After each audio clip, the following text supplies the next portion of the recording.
Bonjour et bienvenue dans ce nouvel épisode de Radio Borvo, le podcast du cinéma de Bourbon-Lancy. À chaque épisode, nous tentons un coup de projecteur sur un des films que nous diffusons grâce à des entretiens de personnes qui y ont participé. Et cette semaine, nous avons l'immense honneur d'avoir de l'autre côté du micro Diane Dassini, la voix de Kitty Patte de Velours, l'un des personnages principaux du Chapeauté 2 que nous diffusons bientôt. Alors bonjour Diane, comment allez-vous ? Bonjour, eh bien je vais très bien.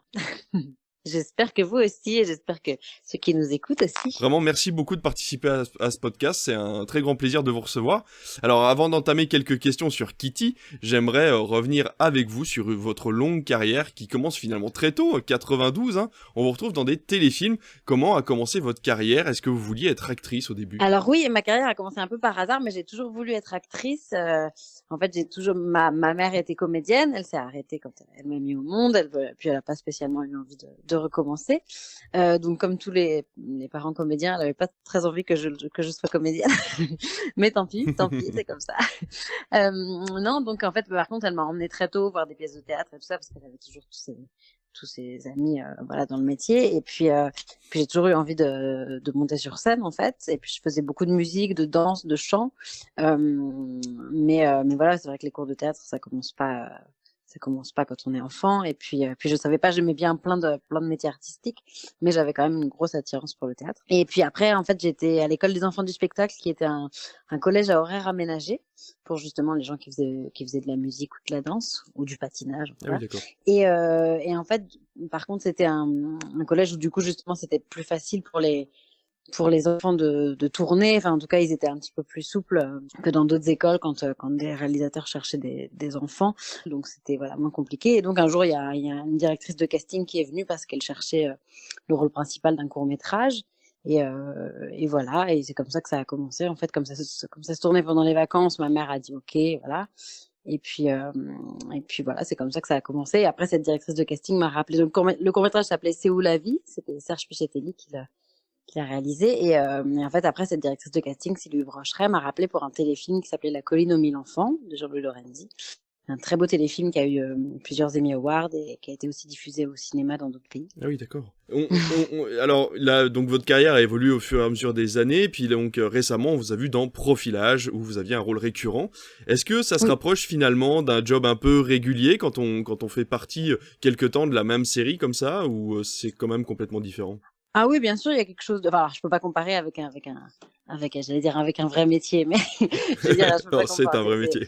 Ça reste un métier où on n'a pas le sentiment d'aller au bureau, et c'est pour ça qu'on le fait, notamment. C'est sûr. Mais effectivement, ce qui est super, c'est que on se crée une famille, on se connaît bien, donc c'est extrêmement agréable, parce que en plus Profilage c'était vraiment encore plus particulier pour ça, c'est que vraiment nos personnages aussi évoluait en collaboration vraiment avec, on pouvait vraiment parler aux auteurs, aux producteurs, aux productrices artistiques de la série, de nos envies, etc. Donc on travaillait tous main dans la main, c'était vraiment une sensation vraiment de famille, quoi. Donc j'ai passé quatre merveilleuses années sur cette série, d'autant plus que celui qui joue mon mari, Raphaël Ferré, on s'entend vraiment super bien, on s'est vraiment beaucoup amusé à jouer ensemble. Et puis j'ai tourné enceinte, ils ont accepté que je tourne enceinte, j'ai tourné jusqu'à 15 jours avant mon accouchement. Ah oui, d'accord. Voilà, même d'ailleurs ma fille a fait une petite apparition dedans juste après sa naissance, en clin d'œil. Enfin voilà, c'était vraiment c'est vraiment que des beaux souvenirs. Alors pour être franc, moi j'ai pas suivi la série Profilage, mais qu'est-ce qu'ils ont fait du coup ? Ils ont intégré au scénario votre grossesse, ou ça a été caché ? Oui, en fait au départ ils voulaient la cacher parce que dans l'histoire on avait déjà des enfants, que c'est très compliqué de faire tourner des enfants parce que c'est bien parce que c'est très encadré par ce qu'on appelle la DAS qui contrôle en fait, donc les bébés c'est qu'une demi-heure par jour, enfin voilà, donc c'est forcément pour une équipe de production c'est une grosse charge en plus, et donc ils avaient pas du tout envie que dans l'histoire j'ai encore un enfant, mais en fait ça commençait à beaucoup se voir, et puis voilà, moi j'ai dit en fait j'aimerais bien l'assumer à l'image.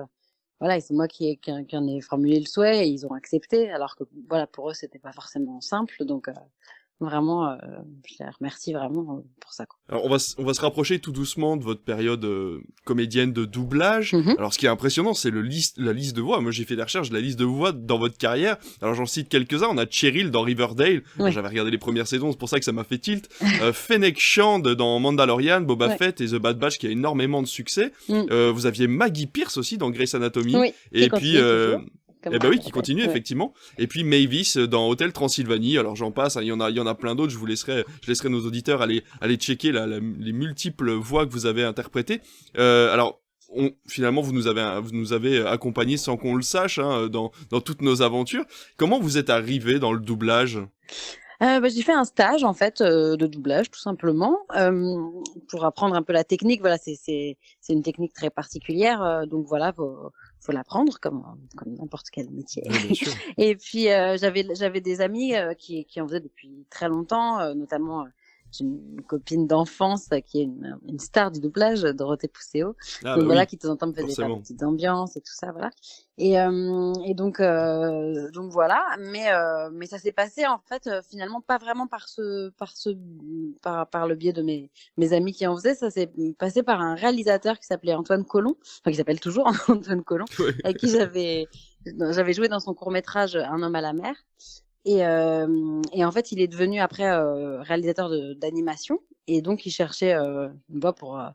En fait, c'était une adaptation du Donjon de Naheulbeuk qui finalement. Oui, j'ai vu que vous aviez fait une voix, malheureusement, effectivement. ça n'a pas été jusqu'au bout parce que je crois que c'était pour des histoires de sous, Ouais. ou de chaînes. Enfin, je sais pas exactement, et c'est dommage parce que c'était un super projet. Bref, mais à cette occasion, j'ai rencontré la directrice artistique Blanche Ravalec, qui après, sachant que j'avais fait un stage de doublage, m'a mis sur un essai pour une série qui s'appelait Dr. Emily Owens, d'ailleurs dans Mhm. laquelle je doublais Kelly McCreary, que je double aujourd'hui dans Grey's Anatomy.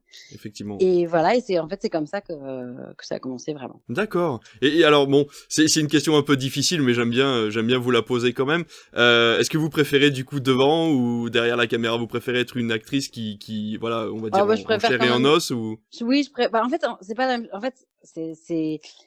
Alors évidemment, ce qui est agréable quand on est devant, c'est qu'il y a aussi, c'est pas que la voix, c'est aussi, il y a tout le corps, tout le travail à faire sur Ouais, bien le sûr. costume du personnage. Enfin, on a tout le travail en amont en fait, qu'on ne Ouais. fait pas en doublage, puisque encore plus aujourd'hui où il y a des multiples clauses de confidentialité dans tous les sens. En fait, on arrive sur un plateau, on sait souvent même pas pourquoi on vient, etc. Donc Ah à la oui. fois c'est confortable, et puis c'est chouette d'avoir la surprise, et c'est vraiment justement dans une spontanéité tout le temps, donc ça c'est génial. Mais du coup, il n'y a pas ce travail de préparation que moi j'aime beaucoup faire aussi. Donc voilà. Mais par contre, ce qui est génial en doublage, c'est qu'on peut faire des personnages qu'on ne proposerait jamais. Ah bah forcément. Ouais. Voilà, parce qu'évidemment là, du coup, le physique n'a plus, enfin, on s'en fiche complètement quoi. Et Ouais, donc ouais, ça, c'est complètement. génial en fait. Ça c'est extraordinaire en fait, parce que c'est des rôles, je sais qu'on ne les proposera jamais, et donc tout d'un coup, voilà, enfin même faire la voix d'un chat Ouais, bah oui, c'est ça, pour exactement. raccorder les wagons. Et Mais voilà. vous avez fait un peu de jeux vidéo aussi, c'est différent ou ça reste à peu près équivalent à du Alors doublage classique? non, le jeu vidéo c'est différent parce on travaille par rapport à ce qu'on appelle des formes d'ondes, c'est-à-dire ce qui est déjà souvent enregistré en américain. Parce que moi en jeu Ouais. vidéo, j'ai pas fait de création, j'ai refait par rapport à, enfin j'ai fait les versions françaises quoi. Oui, Mais du voilà. coup, c'est moins, déjà on voit pas les images, on nous montre juste à quoi ressemble le personnage, mais on voit pas les images. Euh, pareil, c'est marrant parce qu'il faut y aller à fond, qu'on ne proposerait jamais ça dans une fiction normale, enfin voilà. Donc ça c'est rigolo, mais voilà, c'est pas non plus ce que je préfère parce que moi je joue pas aux jeux vidéo. Oui, bah oui, Donc voilà. forcément, j'imagine. Mais bon, justement, c'est ça qui est rigolo aussi, c'est un univers dans lequel à la base, enfin vers lequel je serais pas allée à la base. Oui, c'est peut-être pour le coup, c'est peut-être le domaine qui me procure le moins de plaisir. Je Mais ça va comprends. parce que de toute façon, j'en fais pas beaucoup, donc quand j'en fais, je suis Oui, contente parce que voilà, c'est de temps en sûr. temps, c'est agréable. Mais je ferai pas que ça c'est sûr. Du coup, les comédiens de doublage, là, en ce moment, ils ont un peu le vent en poupe, hein, ça se ressent, on voit avec l'arrivée massive de l'animation japonaise ou des réseaux sociaux. Vous ressentez comment cette mode, ça vous a changé quelque chose par rapport à vos doublages, ou finalement, vous avez plutôt votre carrière d'actrice, on va dire en chair et en os, et puis finalement, c'est Oui, un non, peu du bonus, quoi. pour moi, ça a rien changé. En plus, je vous avoue que les réseaux sociaux, c'est pas non plus ma spécialité. Mais non, ce qui est bien, c'est qu'on a la chance d'avoir beaucoup de travail parce qu'il y a plein de plateformes qui sont arrivées. Enfin, voilà, le confinement a fait du mal à 99% des métiers, mais c'est vrai que pour le coup, pour le doublage, Alors que quelques années auparavant, on entendait encore dire que le doublage allait disparaître, etc., que les gens allaient plus regarder que des versions originales, tout ça. Et puis là, tout d'un coup, le confinement et tout d'un coup, plein de nouvelles plateformes qui émergent et donc besoin de plein de gens qui doublent. Donc ça a permis aussi de faire rentrer plein de nouveaux comédiens dans le domaine du doublage qui était assez fermé. Donc c'est chouette aussi que ça s'ouvre. Il y a des nouveaux directeurs artistiques aussi. Donc non, c'est plutôt chouette. Après voilà, les réseaux sociaux, moi j'essaye, je fais mon max, mais c'est vrai que je suis pas du tout une pro de ça. Ah bah c'est pas évident, c'est sûr. Bah on en arrive tout doucement à Kitty dans le Chapeauté 2. Alors dans le premier opus, c'était Virginie Efira qui doublait le personnage. Et d'ailleurs dans Hôtel Transylvanie, c'est ce que j'allais vous dire. Effectivement, Mavis dans Hôtel Transylvanie, non, il y a pas de souci. Dans ce genre de cas, est-ce que vous tentez de coller à la voix originale plutôt à la voix française ou est-ce que vous faites votre truc à vous? Non, je fais mon truc à moi, on me demande pas du tout de coller à sa voix et heureusement parce que oui, non mais bien sûr. Je ne suis pas imitatrice. mais donc non, je pense que pour Hôtel Transylvanie, je sais que c'est Barbara Tissier qui avait pensé à moi pour la remplacer et puis c'est Virginie Méry après qui m'a dirigée, qui d'ailleurs m'a aussi dirigée dans Kitty et qu'il a pensé à moi pour le chapeauter parce que je pense qu'elles ont trouvé qu'au niveau de mon énergie ou justement j'ai la voix un peu grave aussi, elles ont dû trouver des similitudes quand même parce que évidemment pour les gens qui sont justement fans et qui vont regarder le 1 et le 2, faut pas non plus que il y a trop de différences. Oui, puis en plus je pense que s'ils avaient choisi Virginie Efira, c'était parce que justement là je parle des clients, je pense que s'ils avaient choisi Virginie Efira, c'était parce que justement elle avait quelque chose qu'ils voulaient pour ce chat. Donc j'imagine que c'est ce qu'ils ont dû essayer de trouver et voilà et donc selon eux c'est moi qui connais le plus apparemment. On va passer tout doucement du coup à votre actu parce que j'ai regardé, vous avez quand même beaucoup de choses. Je vous ai suivi justement un petit peu sur les réseaux pour savoir ce qui se passait un petit peu dans votre vie. Déjà vous avez un rôle dans Mon Héroïne qui va arriver bientôt au cinéma. Alors ça sort demain. Je sais pas si vous allez le diffuser. C'est un très très joli film. En fait, moi, je fais vraiment, surtout n'y allez pas pour moi, pour me voir, hein, parce que moi, j'ai vraiment un tout petit rôle.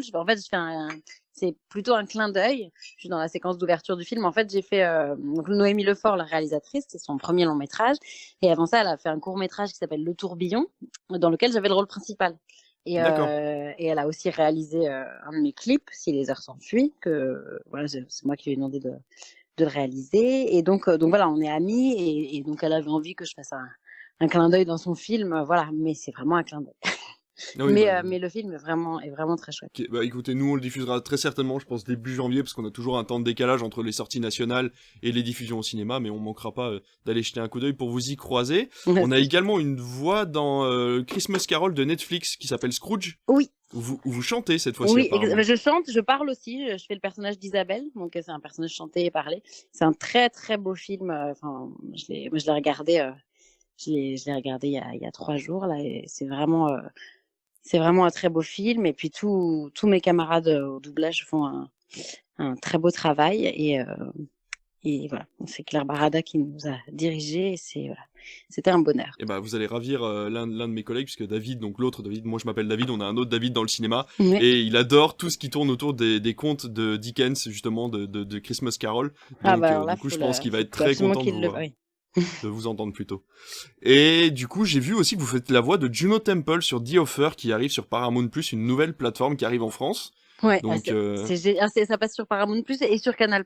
Et sur Canal, du coup, ouais, c'est vrai que si on a Canal avec un certain forfait, on peut, avec le forfait ciné-série, je crois qu'on peut avoir accès à The Offer, qui est du coup une intro au parrain, quoi. C'est génial. En fait, ça explique comment le parrain a réussi à être monté, en fait. Et l'histoire, elle est dingue. Enfin, moi, je connaissais pas du tout la persévérance de Coppola. J'en avais entendu parler, mais je savais pas tous les dessous de l'histoire. Et c'est passionnant parce que du coup, évidemment, alors évidemment, tout n'est pas vrai. Hein, c'est quand même une fiction, mais c'est vraiment basé majoritairement sur des faits réels. Donc c'est assez impressionnant. Et voilà, on se dit que finalement, quand on veut, on peut. C'est un peu ça que raconte le film aussi. Et c'est chouette et c'est une superbe série avec des acteurs incroyables. Et du coup, dans ce que je n'ai pas cité, est-ce que vous avez des projets qui arrivent en chair et en os, en doublage, en ce que vous voulez? Est-ce que vous auriez une petite exclue pour nous? Le problème en doublage, c'est qu'on n'a pas trop le droit de divulguer ce qu'on oui, ce forcément, qu'on fait. je comprends. Après, jusqu'ici, je peux vous dire qu'on a commencé à enregistrer la nouvelle saison de Grey's Anatomy, et puis que pour Riverdale, la saison prochaine, c'est la saison finale, mais on n'a pas encore commencé à l'enregistrer. Je crois qu'elle arrive un peu plus tardivement cette année. Et voilà. Et sinon, non, là, en fait, moi, j'essaye de me reprogrammer quelques concerts, parce que pour le coup, dans le domaine de la scène, le Covid a frappé. Et oui. Voilà. Et en plus, moi, j'ai eu 2 enfants en peu de temps, donc du coup, j'avais un petit peu mis la scène de côté. Donc là, mon gros projet, c'est surtout de remonter sur scène avec mes chansons, et que vous pouvez trouver en téléchargement légal sur toutes les plateformes. Vous pouvez les écouter plusieurs titres, mais voilà, j'ai vraiment envie de refaire de la scène. Alors si tu pouvais dégager maintenant, ça t'éviterait des problèmes. Si tu veux bien remettre tes vêtements, j'ai pas besoin que tu m'aimes à mon cœur. Oui vraiment, ma vie est belle quand t'es pas dedans. Sous votre vrai nom, du coup, c'est sous le nom Oui, Diane c'est Diane Bassini. Bassini, oui. Eh ben, écoutez, on ira écouter ça avec grand plaisir. Merci beaucoup, Diane, d'avoir pris du temps. Merci à vous, merci de m'avoir invité. Et puis on ira voir ça, écouter ça, vous écouter dans les films, vous voir à la télévision, et puis vous écouter vos chansons, et peut-être vous voir sur scène. Vous avez un plan de tournée, ou vous restez dans les grandes villes pour l'instant? Non, pour l'instant, c'est en chantier. On remet tout ça en chantier actuellement. Et donc, je sais pas du tout où on passera, mais j'espère qu'on passera dans le maximum de villes possibles. Et puis, voilà, finir à la rencontre des gens, c'est toujours un bonheur et un plaisir. Voilà, parce que là, je suis très contente si vous les écoutez sur Internet, mais c'est sûr que j'ai pas votre ressenti. Et puis, oui, c'est sûr. Et puis voilà. Écoutez, on essaiera de faire notre maximum. Merci beaucoup, Diane. Merci à vous. Peut-être à bientôt, je ne sais pas, mais en tout cas, merci d'avoir participé à ce podcast. Avec grand plaisir. Merci, au revoir. Au revoir. Il était une fois un vœu unique, attendant d'être exaucé. Kitty, pâte de velours, il faut que tu m'aides. Est-ce que l'illustre chapeauté réclamerait de l'aide? En fait, je t'en supplie, Kitty. Ce vœu pourrait me rendre mes filles. Ok, face depuis toi, je ne vais pas me faire prier. Hé, Toulou! Je sais très bien ce que je fais. Quoi? Pourquoi il rigole? Il n'y a pas de quoi rigoler. Quieto. Tout le monde recherche l'étoile à vœux. Je vais faire le vœu que tout soit juste parfait.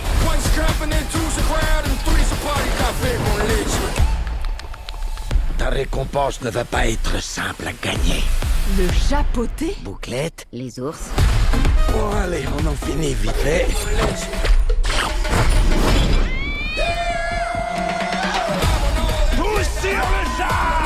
Avec 0 vie d'avance, je ne suis plus rien. Quand tu n'as qu'une vie à vivre, c'est ce qui la rend unique.